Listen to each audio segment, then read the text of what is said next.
हाँ, 10th class आपका SST के अंदर जो आपका सब्जेक्ट रहेगा इकोनॉमिक्स के अंदर, किसके अंदर?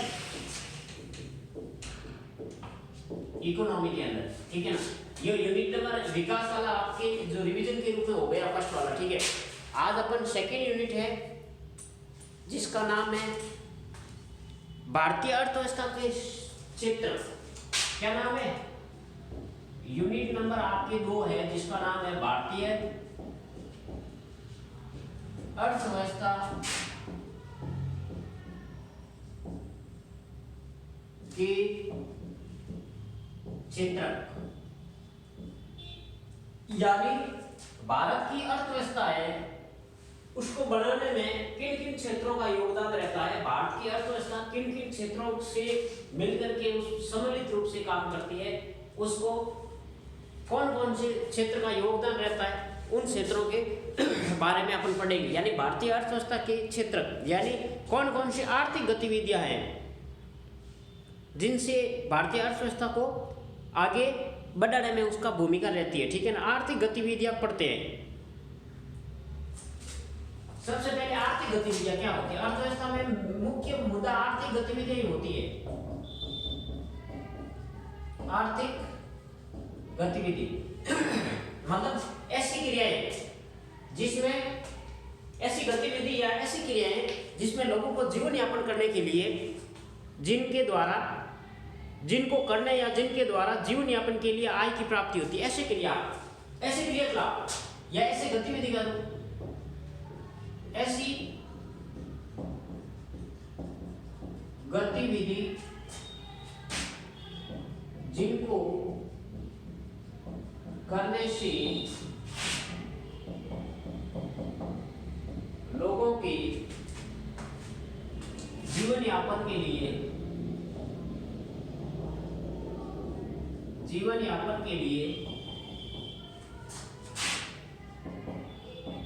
आय की प्राप्ति होती है। मतलब आर्थिक गतिविधि या क्रियाविधि ऐसी गतिविधि जिनको करने से जो आप आर्थिक गतिविधियां करेंगे, ठीक है ना, करने से जीवन यापन करने के लिए आय इनकम सोर्स का माध्यम बन जाती है, वो आर्थिक गतिविधि, ठीक है ना। फिर किसी भी अर्थव्यवस्था को आप 3 क्षेत्रों में बांट सकते हैं। यानी किसी भी भारतीय अर्थव्यवस्था को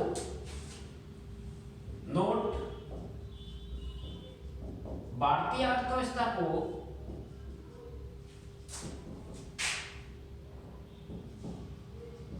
भारतीय अर्थव्यवस्था को 3 क्षेत्रों में बांट सकते हैं। क्या कह सकते हैं? अब देखो 3 क्षेत्र कौन कौन से हैं?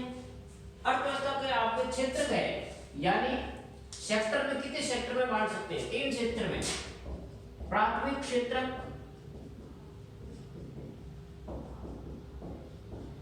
दूसरा द्वितीय क्षेत्र और तीसरा तृतीय क्षेत्र।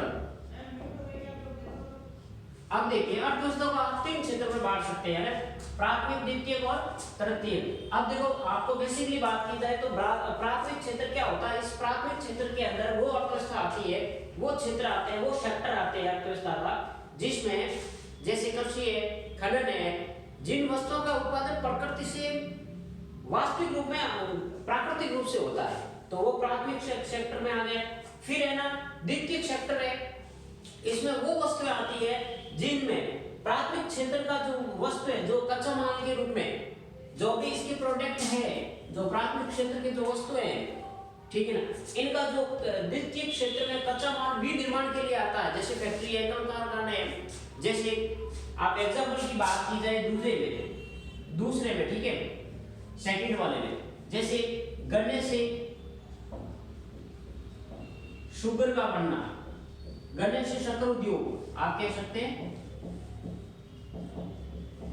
शक्कर उद्योग वाला। अब देखो गन्ना आप कहते हैं तो गन्ना प्राथमिक क्षेत्र में आएगा, यानी कृषि से संबंधित है। तो शुगर इसमें जो विनिर्माण की क्रिया की जाती है जो कल कारखाने फैक्ट्रियों में, तो ये द्वितीय क्षेत्र में आएगी। जैसे कपास है, कपास से वस्त्र उद्योग, ये एग्जांपल सेकंड का हो गया।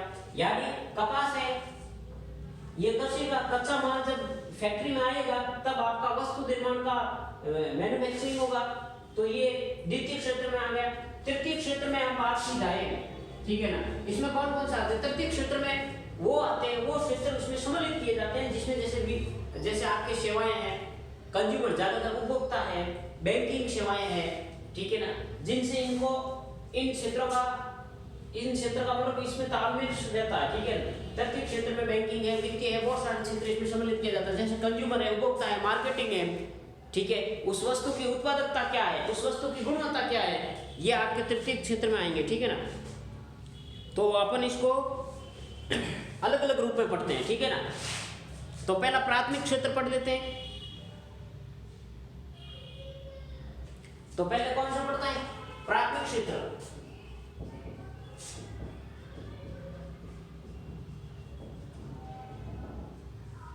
तो प्राथमिक क्षेत्र में वे संसाधन आते हैं जिनकी उत्पत्ति प्राकृतिक रूप से होती है।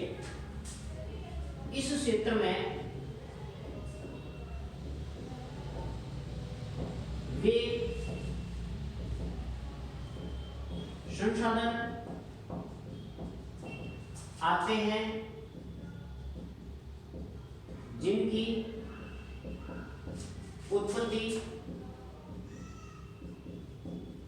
प्राकृतिक रूप से होती है, प्राकृतिक रूप से होती है। इस क्षेत्र में वे संसाधन आते हैं जिनकी उत्पत्ति प्राकृतिक रूप से होती है, ठीक है ना। और जैसे एग्जाम्पल की बात की जाए, कृषि से संबंधित कच्चा माल या कृषि से संबंधित उत्पादन कह सकते हैं, उत्पाद, खनन से संबंधित उत्पाद,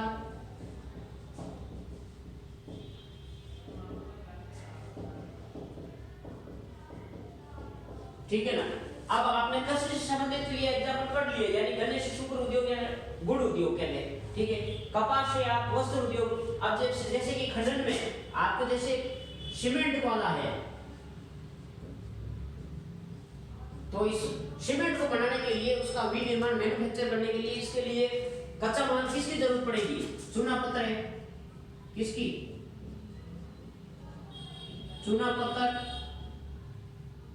जिप्सम,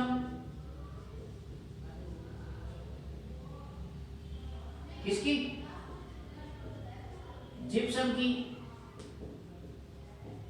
कोयले की आदि। तो ये तीन है ना, ये खनन के रूप में आ गए। तो कृषि से संबंधित हो गया, इसका लिख दो। कृषि से संबंधित कौन सा? गन्ना, कपास,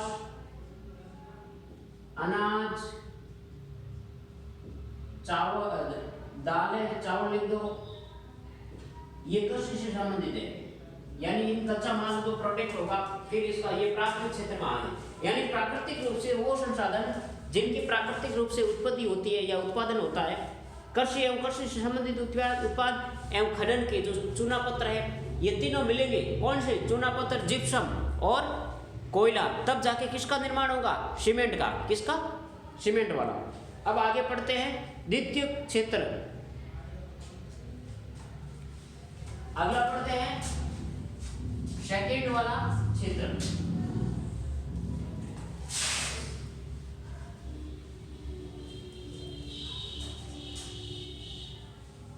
क्या पढ़ते हैं? द्वितीय क्षेत्र। द्वितीय क्षेत्र में इसमें प्राकृतिक उत्पादों को विनिर्माण प्रणाली के द्वारा अन्य रूपों में बदला जाता है। द्वितीय क्षेत्र में क्या होता है?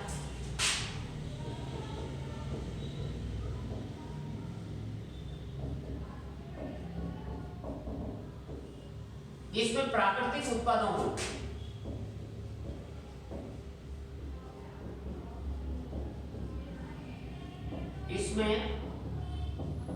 प्राकृतिक उत्पादों को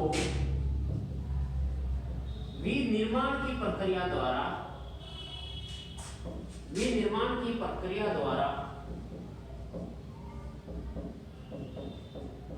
प्रक्रिया द्वारा विभिन्न रूपों में बदला जाता है। प्रक्रिया द्वारा विभिन्न रूपों में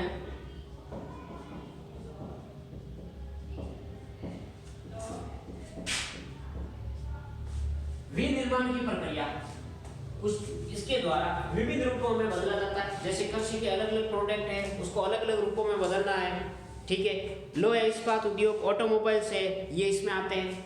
जैसे कि लोहे के विभिन्न रूप बनाने, विभिन्न प्रकार के वस्तुएं बनाने, तो उदाहरण के रूप में आप लेते हैं लोहा इस्पात उद्योग है। दूसरा आप ऑटोमोबाइल लिख दो,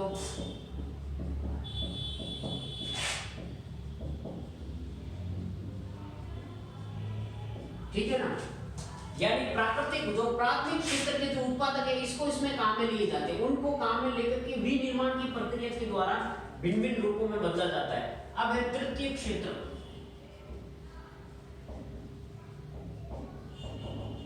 सेक्टर, यानी तीसरे सेक्टर। इसके अंदर कौन कौन से आते हैं उसके बारे में पढ़ते हैं। तीसरे सेक्टर में कौन कौन से आते हैं, देखो। इस क्षेत्र में होने वाली आर्थिक क्रियाओं के द्वारा अमूर्त वस्तुएं प्रदान की जाती है, जैसे कि यातायात है,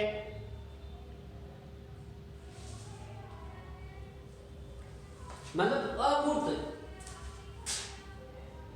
इसमें क्रियाएं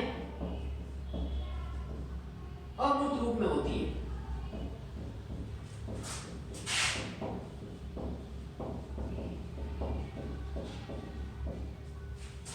ठीक है ना। जैसे इसमें उपभोक्ता है, वातावरण, मतलब जो उपभोक्ता जिसको कंज्यूमर कहते हैं, उपभोक्ता एवं विभिन्न प्रकार के साधन,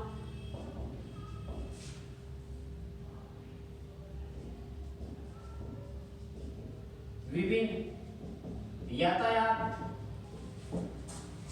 मार्केटिंग, बैंकिंग आदि सेवाएं इसमें आती है, ठीक है। कौन कौन सी अमूर्त रूपों में होती है, ठीक है। जैसे उपभोक्ता है, आपके जो आप प्रोडक्ट बना रहे हैं, विनिर्माण कर रहे हैं, उसकी कितने कंज्यूमर है, ठीक है। फिर है उपभोक्ता, और वस्तु की गुणवत्ता भी इसमें आती है।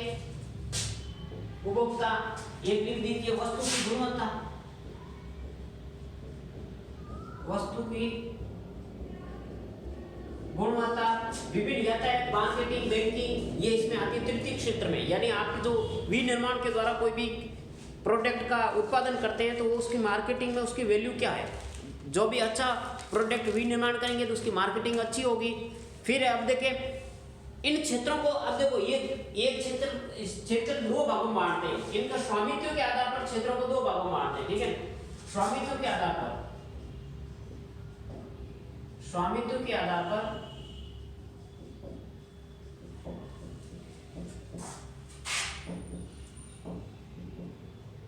क्षेत्र को दो भागों में बांटते हैं। किसमें? दो भागों में। अब देखो स्वामित्व के आधार पर दो भागों में बांटते हैं क्षेत्र को। पहले तो आपने उसके अकॉर्डिंग पढ़ा, यानी विनिर्माण की प्रक्रियाओं के आधार पर, प्राथमिक क्षेत्र, द्वितीय क्षेत्र, तृतीय क्षेत्र। अब अपन स्वामित्व उसके ऑर्डिनल के हिसाब में, पहला तो सार्वजनिक क्षेत्र हो गया। कौन सा?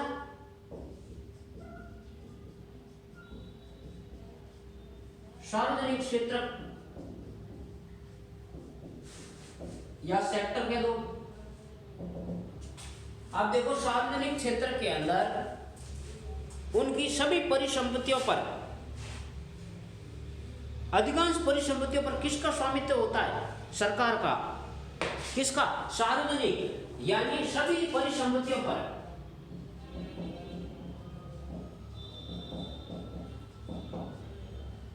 परिसंपत्तियों पर सरकार का स्वामित्व होता है, सरकार का स्वामित्व होता है, और उसका संचालन भी सरकार ही करती है। उनका संचालन कौन करती है? उनका संचालन सरकार द्वारा ही होता है। ये हो गई सार्वजनिक क्षेत्र, यानी उन परिसंपत्तियों पर सरकार का स्वामित्व होता है और उसका संचालन सरकार द्वारा ही होता है। फिर कहते हैं निजी क्षेत्र की, निजी क्षेत्र कहते हैं आप,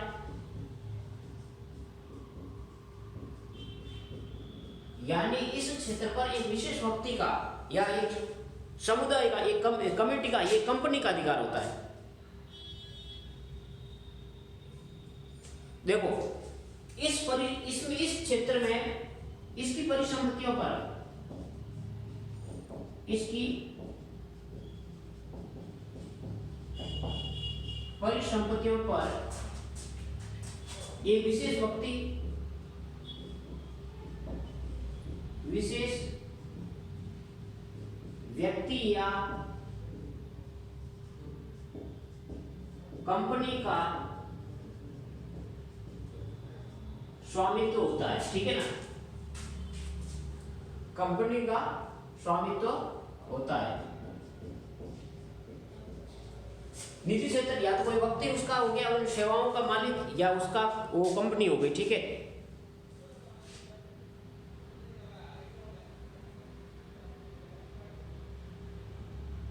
अब देखो उत्पादन में तृतीय क्षेत्र का बढ़ता महत्व कौन सा है। अब देखो उत्पादन में तीसरा क्षेत्र है, तृतीय क्षेत्र है। इसको याद करना और आराम से कॉपी में उतारना, बहुत अच्छा पार्ट है। इसमें से एक दो क्वेश्चन आपकी इकोनॉमिक्स पार्ट्स के रूप में देखना मिलेगा। ठीक है ना, अर्थव्यवस्था के क्षेत्र बाद में आएंगे, याद करना। और आने 100% भारतीय अर्थव्यवस्था के तृतीय क्षेत्र का योगदान,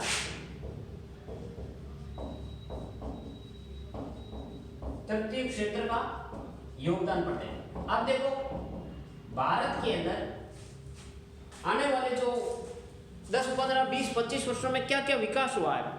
ठीक है, उत्पादन में तृतीय क्षेत्र का बढ़ता महत्व, तृतीय क्षेत्र का योगदान क्या क्या है उत्पादन में। भारत में पिछले 40 वर्षों में सबसे अधिक वृद्धि तृतीय क्षेत्र में हुई है। ठीक है ना,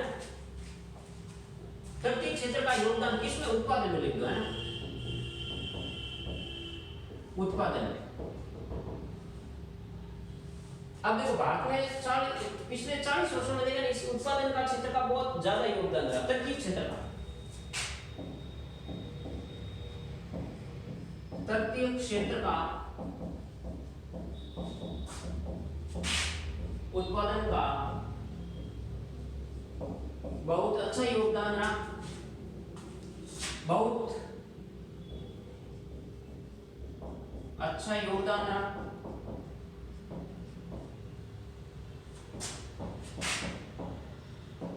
जैसे कि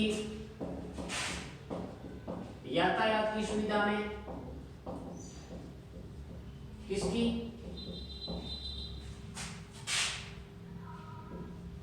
यातायात की सुविधा में, बैंकिंग में,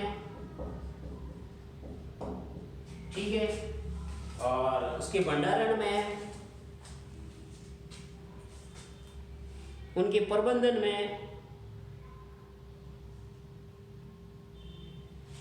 ठीक है, बैंकिंग में, प्रबंधन में, ठीक है, और उनके भंडारण में,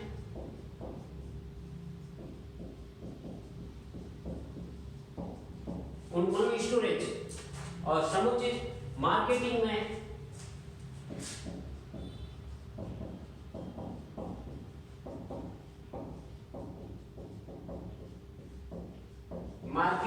मार्केटिंग में अच्छा योगदान रहा। किसका, तृतीय क्षेत्र में। तृतीय जो है ना कंज्यूमर उसमें आते हैं, वो क्षेत्र होता है, अच्छा योगदान रहा।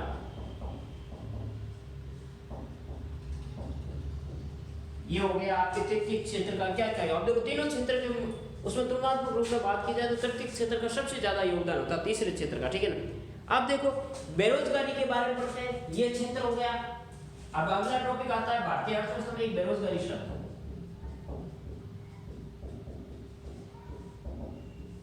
ठीक है ना, तो बेरोजगारी है वह एक समस्या भारत के रूप में आप बात की जाए, यानी सक्षम व्यक्ति को वयस्क व्यक्ति को काम नहीं मिलना बेरोजगारी होता है, ठीक है ना। सक्षम एवं कार्यशील व्यक्ति को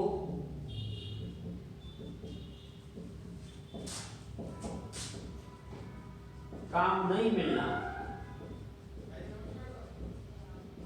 बेरोजगारी कहलाता है।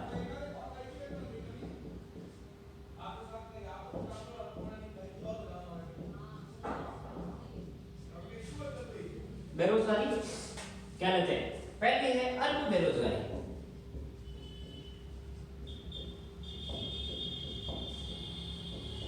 अलग अलग बेरोजगारी पढ़ते हैं, ठीक है ना। पहली है अल्प बेरोजगारी। देखो अल्प बेरोजगारी क्या होती है उसको पढ़ते हैं, ठीक है ना।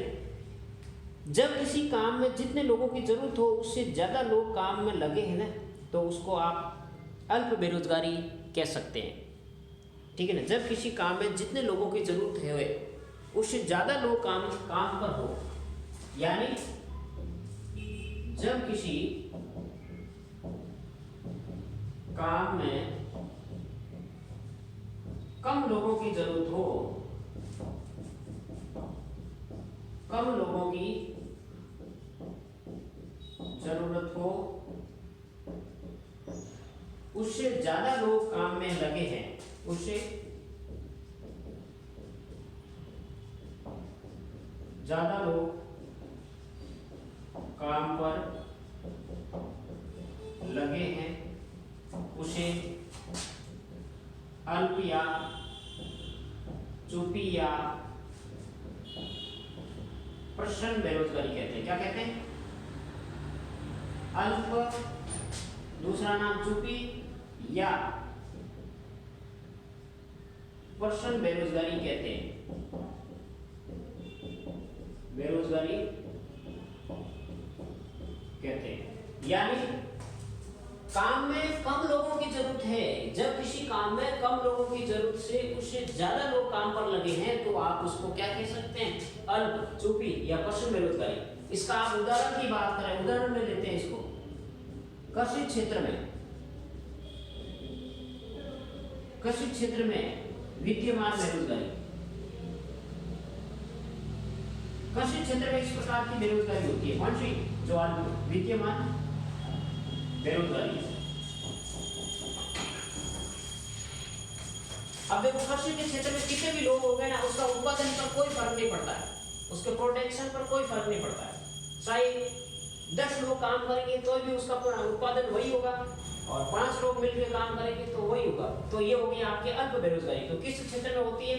तो याद रखेंगे अल्प बेरोजगारी कृषि क्षेत्र में विद्यमान होती है, यानी इस ज्यादा काम करने के लिए कम लोगों की जरूरत है, उसमें लोगों की संख्या जो ज्यादा हो जाती है ना, वो आपकी अल्प बेरोजगारी। इसके दूसरे नाम आप याद रखें, अल्प, चुपी बेरोजगारी या प्रश्न बेरोजगारी।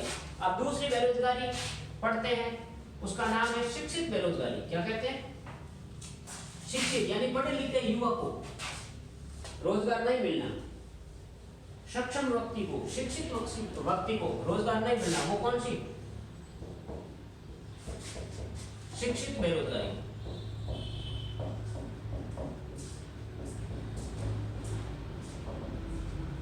ये बहुत मुख्य भारत की एक समस्या माने तो ये शिक्षित बेरोजगारी के रूप में जानी जाती है, ठीक है। सक्षम व्यक्ति, पढ़े लिखे व्यक्ति को रोजगार नहीं मिलना। पढ़े लिखे व्यक्ति को, पढ़े लिखे व्यक्ति को रोजगार नहीं मिलना, रोजगार नहीं मिलना, यानी एजुकेटेड होते हुए विभिन्न प्रकार की डिग्रियां लेकर के विभिन्न प्रकार के प्रशिक्षण लेने के लिए, प्रशिक्षण लेने के बाद उसको रोजगार नहीं मिल रहा है, तो वो आपकी शिक्षित बेरोजगारी है। रोजगार नहीं मिलता उसे आप क्या कहते हैं? उसे शिक्षित बेरोजगारी कहते हैं। शिक्षित बेरोजगारी कहते हैं, यानी उसको प्रशिक्षण मिल गया, उसको ट्रेनिंग मिल गई, उसने डिग्री है उसको ले ली है, और उसको कोई काम नहीं मिल रहा है, तो वो क्या शिक्षित बेरोजगारी के रूप में जाना जाएगा। अब देखो वर्तमान की स्थिति की जाए तो ये बहुत ही मुख्य जो बेरोजगारी में मानी जाती है, यह वर्तमान समय में मुख्य बेरोजगारी के रूप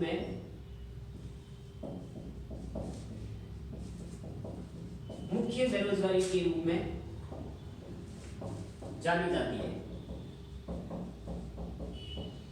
और अभी बात की जाए तो अभी जो इनका एक इंडेक्स जारी किया गया वर्तमान समय में, जो भारत के 28 राज्यों में राजस्थान का प्रत्येक तीसरा व्यक्ति बेरोजगार, शिक्षित बेरोजगार है वर्तमान समय में।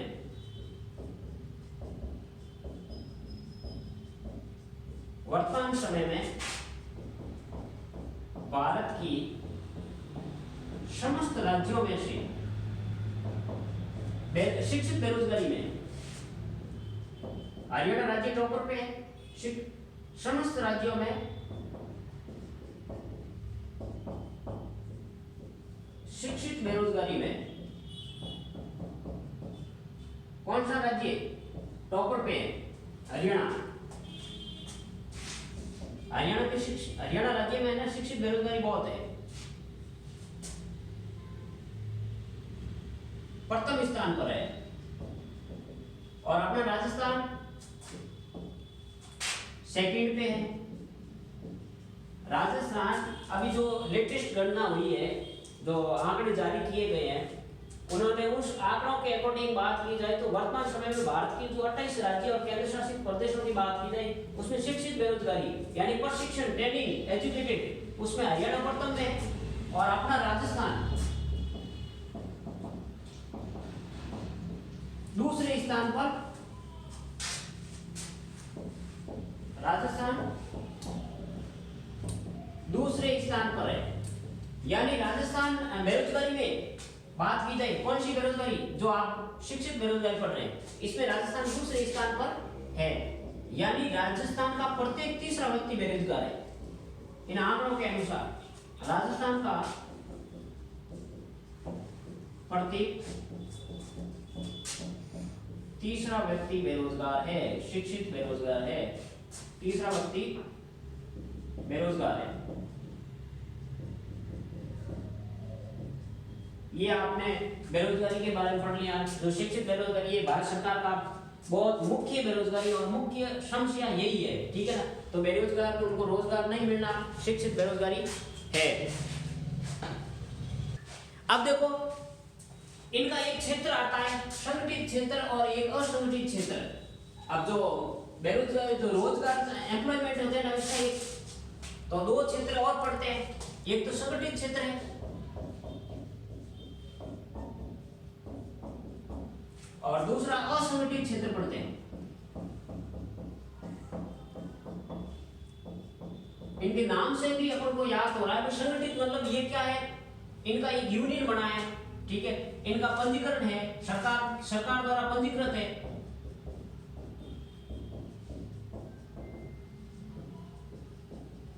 ठीक है, ये क्या है, सरकार द्वारा पंजीकृत नहीं है, सरकार द्वारा पंजीकृत नहीं है। तो संगठित क्षेत्र उसको बोला जाता है जिसके अंदर जो भी एम्प्लॉयमेंट काम करने वाले हैं वो सरकार के द्वारा पंजीकृत है। और ये क्या होता है, विभिन्न नियमों का पालन करते हैं, नियमों का अनुपालन करते हैं, इनके जो गाइडलाइन होती है उनका अनुपालन करते हैं। और ये क्या है, नियमों का पालन नहीं करते, इनकी कोई भी गाइडलाइन नहीं होती है, नियमों का पालन नहीं करते। इनकी कार्य करने की अवधि निश्चित होती है संगठित क्षेत्र में। कार्य करने की अवधि निश्चित होती है और इनकी कार्य अवधि निश्चित नहीं होती है। कार्य अवधि अनिश्चित होती है।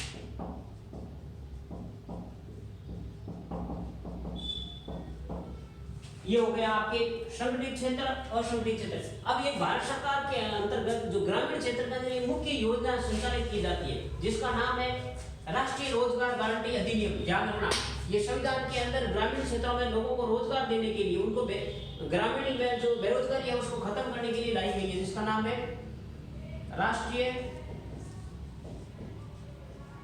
रोजगार गारंटी अधिनियम। क्या नाम है? गारंटी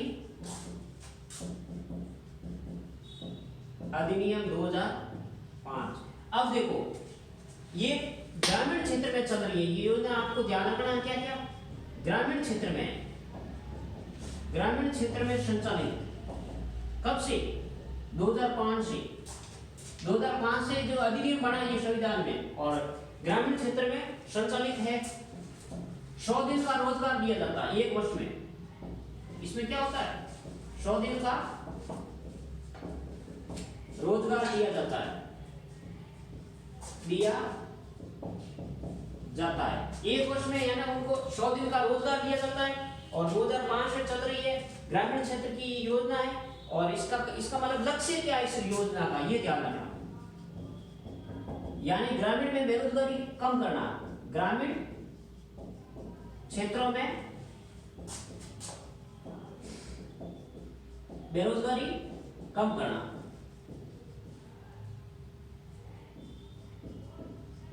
तो इसको आप इंपोर्टेंट कर दीजिए, ये मुख्य योजना है आर्थिक क्षेत्र में, ग्रामीण क्षेत्र में बेरोजगारी को कम करने के लिए। आज तक यही पढ़ेंगे, इसको आप नोट्स बनाना, इसमें से 100% आपके एनुअल एग्जाम में 1-2 क्वेश्चन आएगा परफेक्टली है।